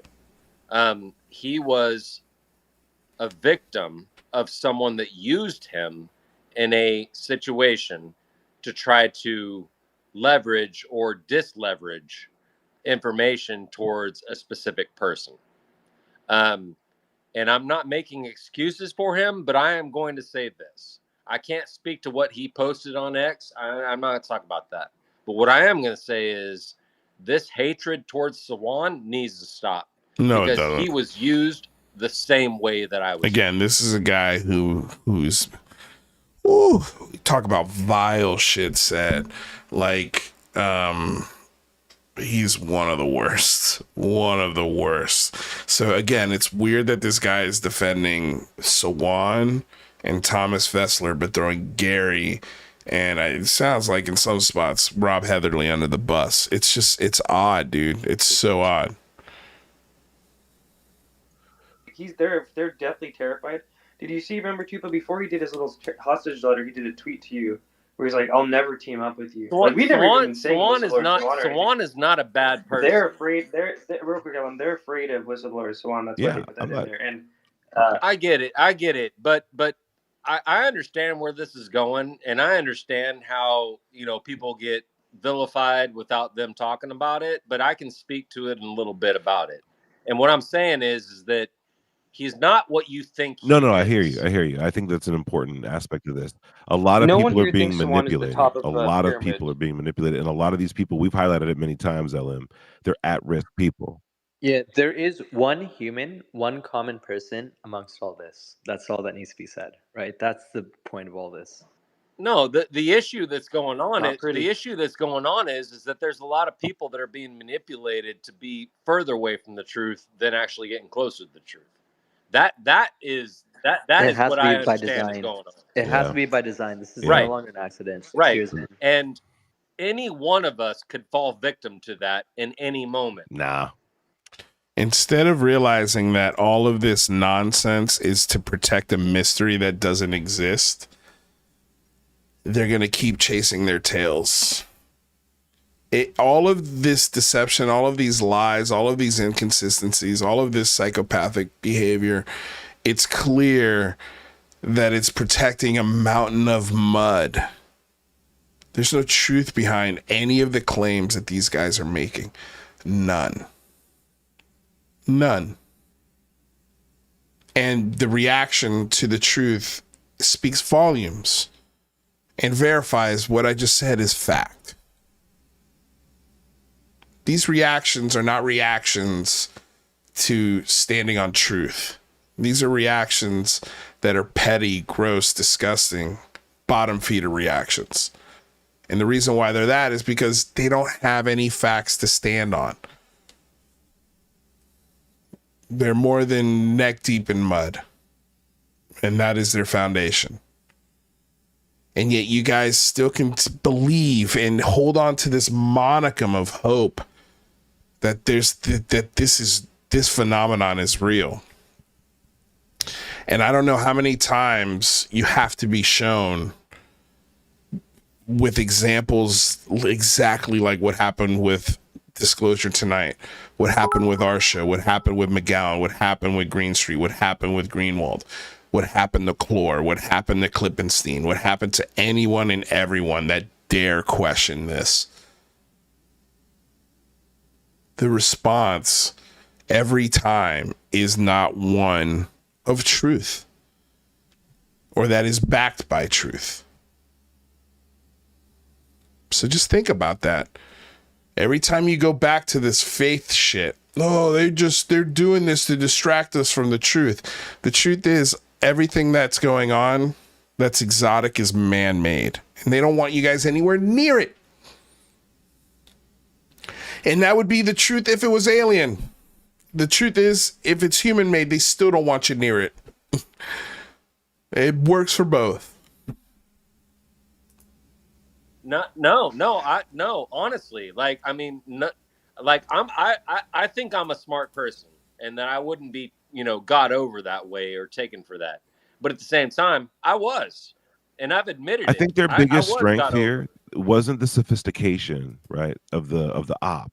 It was the corniness of it. It was so corny. You almost couldn't believe that they would do it. LM, buddy, brother. Let's try and get. Let's try and believe it was real. Obvious in hindsight, like hindsight, right? These strategies were invented I decades. think that there's like, they definitely look for the right people. Like Green Street said the other day in your space, like they're looking for the people that are into the woo. And once they find them, those are the people that they exclusively deal with. But I think I'd say 9 out of 10 cases, it's the individual taking it upon themselves to do or say the absolute batshit crazy thing, whether it's look at people's family, look at people's criminal past, miss fucking report things on people and use their name in a different county in a different state for a different crime. So this is me trying to give Lou the benefit of the doubt, saying, yeah, he definitely implies and infers these things in these discussions, but then it's usually the Rob Heatherly that takes it upon himself to do the background check, to do whatever it takes to destroy this person. And what LM tells me after I say this is pretty shocking. Crime and then tie it to them, in some weird way. Yeah, like people it's insane. Like, but I think they do that. Nobody's saying, "Hey, go do this. Look at who I found. This is the file I found on Deep Prasad. This is the file I found on Manny 503. Like, go and do your worst." Like, I don't think that's happening. I think LM kind of said that did happen from Elizondo in that conversation. In which way specifically? I mean, I remember when he was like, "It's dude, not you like you missed do an important this. piece of information. You got to go back and listen to this." But he's like, "If you do this," he was like, "It's not even if you do this, you'll get this." It was like, "You will do this." That's right. To Gary. That's right. You know what I mean? This is what you're gonna do. That's what I said. I hear you. I would need to see absolute evidence of that. I mean, shit. Think about it for a minute. When somebody, Yeah, I need evidence of that. Like I do. And it's out there. According to these guys, it's out there. And I'm sure Elizondo is shitting himself. God forbid. And Gary is I think Gary's the one in the most powerful position because he's overseas. He can release these anytime he wants. He really can. And put them out there in the public sphere, and then we could play them and talk about them. And then come to a determination finally as to what the hell might be going on behind the scenes and what the motivations are, the real motivations, and what they say when they think nobody's listening. I cannot imagine. I just can't imagine, especially after all of the people that they've unleashed on this community, after all of the people that they've weaponized and galvanized and stirred up and angered and have pointed that ire in certain directions. It's incredible, dude. Absolutely incredible. I wanted to do, we're almost at the end of the show here. And we didn't get to talk about anything else because I think this was the most interesting thing that I heard from the week. Because it really gives us an insight into what shows like Disclosure Tonight. And I have a feeling this is similar things are maybe said and done at places like the Disclosure Team or the UFO, that UFO podcast, or any one of the other handful of Lue Elizondo sycophants and loyalists that are left over that he only exclusively talks to. It wouldn't shock me if these things are happening with those shows as well. It really wouldn't at this point. But I'm sure more people will come out. Again, I'm gonna hit up my Discord this week and see if we can get back in touch with the with what he described.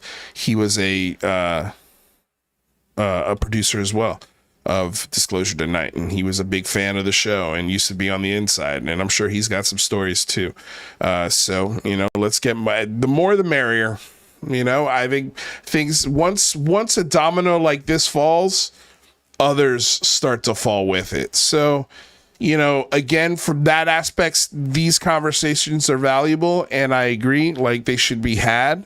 There should be spaces for people to feel like they're safe to come forward with these things, but at the same time, their feet should be held to the fire. They should be asked to and told to apologize. They should want to apologize. And Fessler did it with John Greenwald. Where's Rather's apology? Where's my apology? Where's Manny 503's apology? He only gave Greenwald an apology because he wants to keep close any modicum of influence he has left. And just a quick reminder, this was another little video I made, and I kept a little scorecard of all the things that Thomas Fessler does in these few minutes. So he's got his catchphrase, which is gotta have some fun, his smug confidence, Swan when he lies, moments when he's not listening, the absolute batshit crazy what the fuck moments, the creepy laughs, the insults to John Greenwald, and the encouragement of a psychopath. How many times all of these things happen in this 2-minute clip? And I keep track. And it's we won't end on this one. We got one more video to play after this, but this is a good one. Did you know Goff has off-the-record conversations with Greenwald? Oh, of course.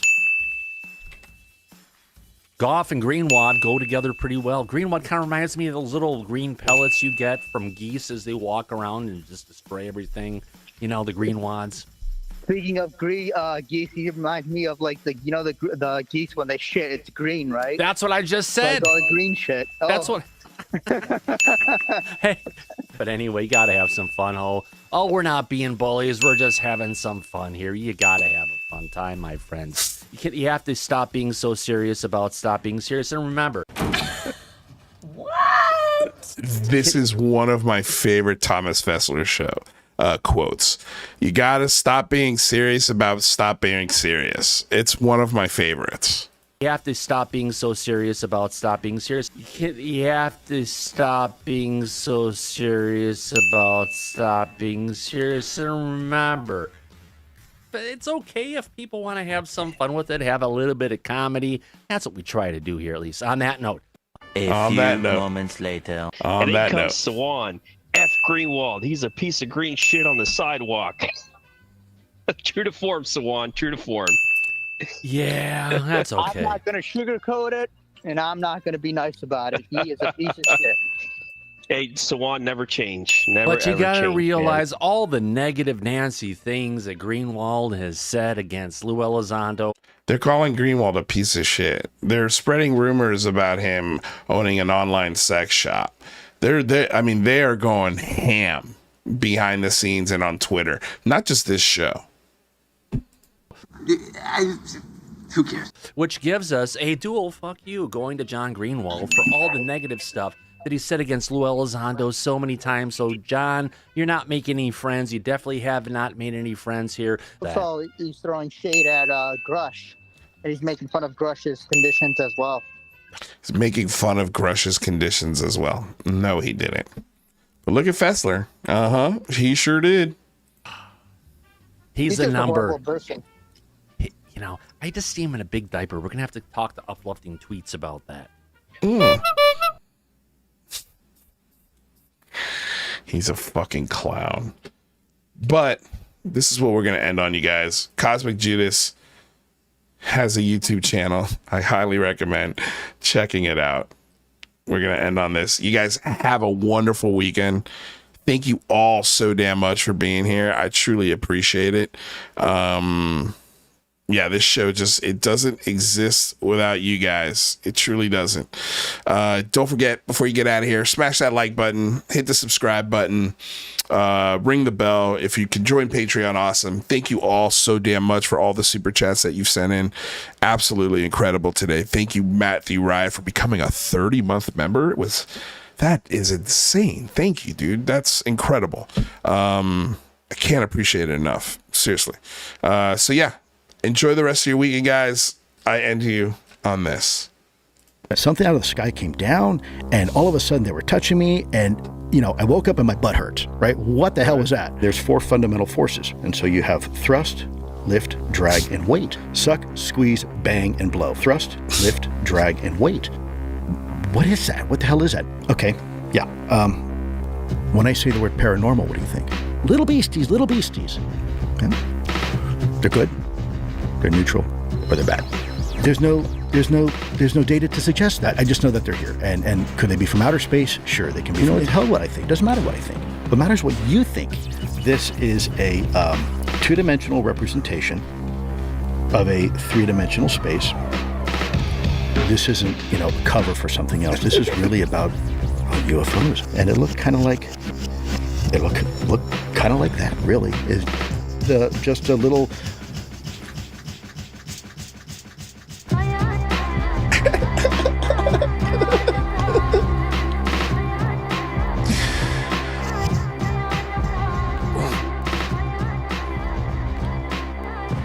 I'm not trying to inflict pain. I just want to feed my belly. You guys have an amazing weekend. I'll see y'all later. Peace.